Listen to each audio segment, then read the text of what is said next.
नमस्ते दोस्तों, welcome back to my YouTube channel.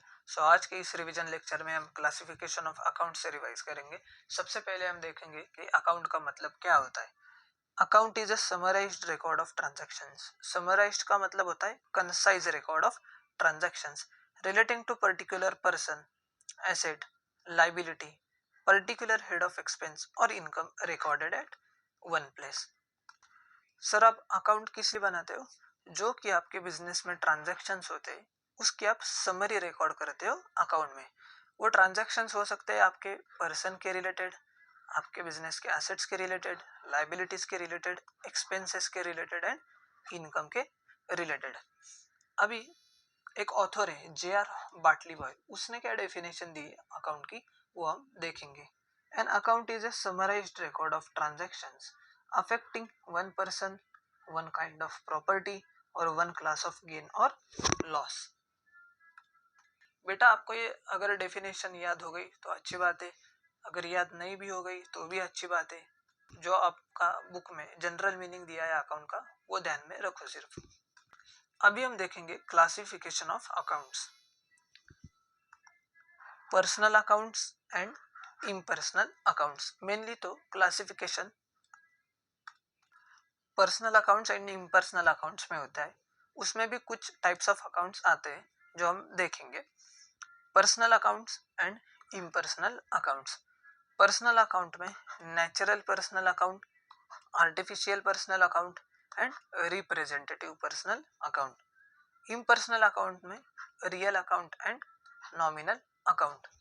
Real account के भी दो सब टाइप्स हैं, tangible real, intangible real. And nominal account में expenses and losses, incomes and gains.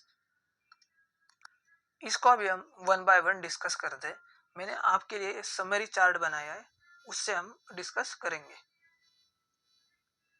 Types of accounts, personal account and impersonal account. सबसे पहले हम personal account को discuss करते हैं। Personal account. Personal account represents a person और group of persons. Personal account किसको represent करता है बेटा? एक तो पर्सन को, मतलब सिंगल पर्सन, या तो ग्रुप ऑफ पर्सन को।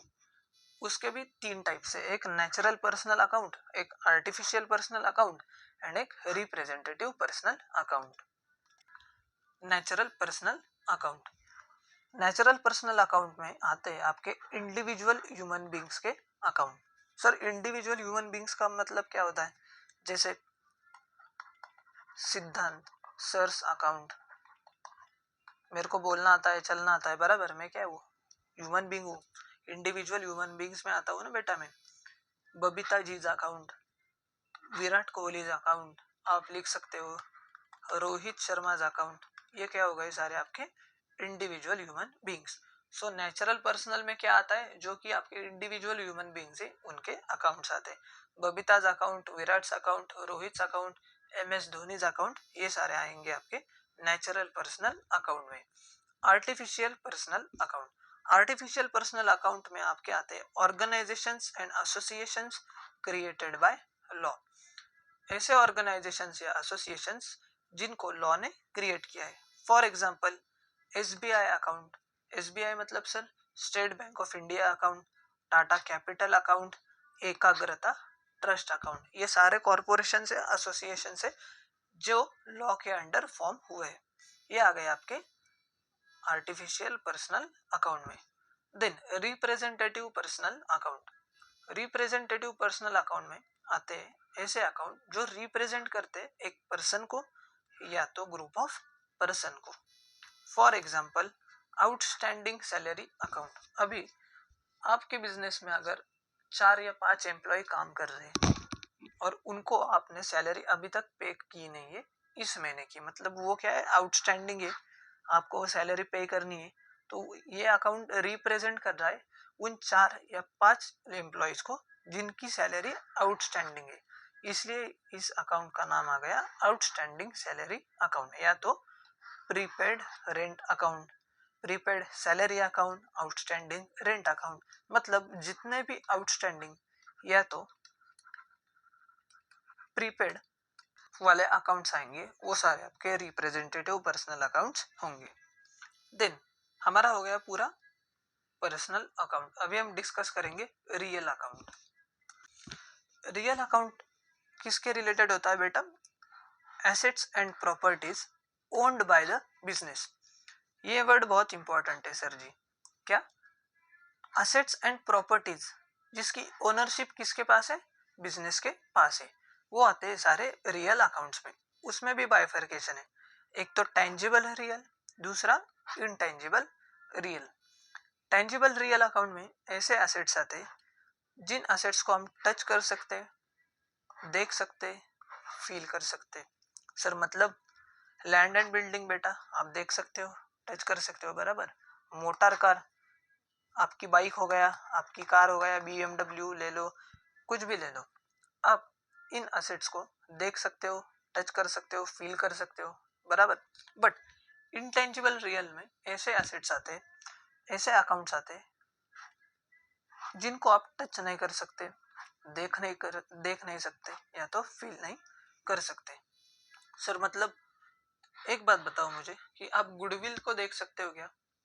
नहीं देख सकते सर, बराबर है। टच कर सकते हो क्या? नहीं सर जी। कॉपीराइट को आप देख सकते हो क्या? नहीं। फील कर सकते हो, देख सकते हो, टच कर सकते हो? नहीं। तो ये आते हैं आपके इनटेंजिबल एसेट्स। सर गुडविल का मतलब क्या होता है? एक मैं आपको एग्जांपल देता हूँ। आपको खाना है पिज्जा, ठीक है। आपके पास दो ऑप्शन है।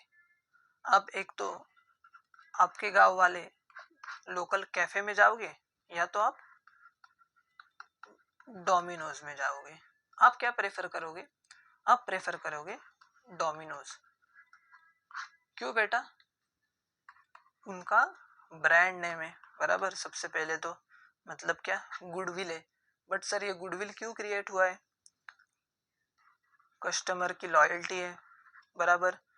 क्वालिटी प्रोडक्ट्स बेचते, सर्विस अच्छी देते, लोकेशन बढ़िया जगह पे, इन सारे फैक्टर्स पे डिपेंड करता है आपके बिजनेस का गुडविल। दूसरा कॉपीराइट। सर कॉपीराइट का मतलब क्या होता है? बेटा कॉपीराइट का मतलब होता है, फॉर एग्जांपल अपना जो अरिजीत सिंह है ना,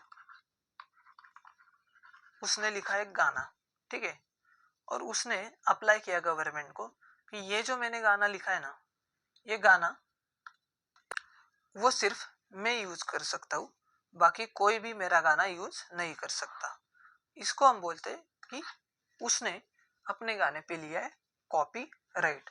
अगर अरिजीत सिंह का गाना किसी को अपने मूवी में या तो एल्बम में यूज करना होगा, तो सबसे पहले अरिजीत सिंह से उसको परमिशन लेनी पड़ेगी। उसके बाद ही वो बंदा वो अरिजीत सिंह का गाना यूज कर सकता है। इसको हम बोलते हैं copyright. Then next nominal account. Nominal account में आते हैं आपके बिजनेस के सारे expenses, losses, incomes and gains. Sir incomes and gains में क्या आता है? अब sales account, income received account. Sales account का मतलब आपको पता है सेल्स क्या होता है? आपने जो गुड्स सोल्ड की है अपने कस्टमर को, उसको हम बोलते हैं sales. Then expenses and losses में क्या आता है? सर आपने रेंट पे किया है, सैलरी पे किया है, ठीक है, ये सारे आते हैं आपके एक्सपेंसेस या तो लॉसेस। ये मेनली तीन अकाउंट है, एक तो पर्सनल अकाउंट, दूसरा रियल अकाउंट एंड तीसरा nominal account. Personal account related to persons or group of persons, real account related to assets and properties, and nominal account related to expenses and losses. Personal account में तीन, natural person, artificial person and representative personal account. Then real account में दो, tangible real, intangible real. And nominal account में income and gains, expenses and losses. Then next जो हमारा revision का topic है, debit and credit. Sir debit का मतलब क्या होता है? जो आप अकाउंट बनाते हो उसकी लेफ्ट हैंड साइड होती है, उसको हम बोलते हैं डेबिट साइड। एंड आप जो अकाउंट बनाते हो उसकी राइट हैंड साइड जो होती है उसको हम बोलते हैं क्रेडिट साइड। सर मैं अकाउंट का जो फॉर्मेट है, सिंपल फॉर्मेट में आपको ड्रॉ करके दिखाता हूँ, मतलब आपको क्लियरिटी मिल जाएगी। देखो ये टी फॉर्मेट में आपका अकाउंट होता है। ये हो गई left hand side debit side, right hand side of account credit side. इसमें आता है आपके पर्टिकुलर्स, ये अमाउंट, पर्टिकुलर्स एंड अमाउंट, ठीक है। Left hand side of account को हम बोलेंगे debit side and right hand side of account को हम बोलेंगे क्रेडिट साइड। ये होता है आपका अकाउंट का फॉर्मेट। सो यस गाइज, आज के लेक्चर में बस इतना ही। अगर आपको ये लेक्चर पसंद आया होगा तो लाइक कीजिए, चैनल को सब्सक्राइब कीजिए और अपने दोस्तों के साथ भी ज़रूर शेयर कीजिएगा। आपको मेरे अगर ये समरी नोट्स चाहिए तो मैंने इस वीडियो के डिस्क्रिप्शन में एक व्हाट्सएप ग्रुप की लिंक दी है, तो आप वो ग्रुप ज्वाइन कीजिएगा। उसमें मैं ये सारे नोट्स आपको भेज दूंगा। Tata, bye bye.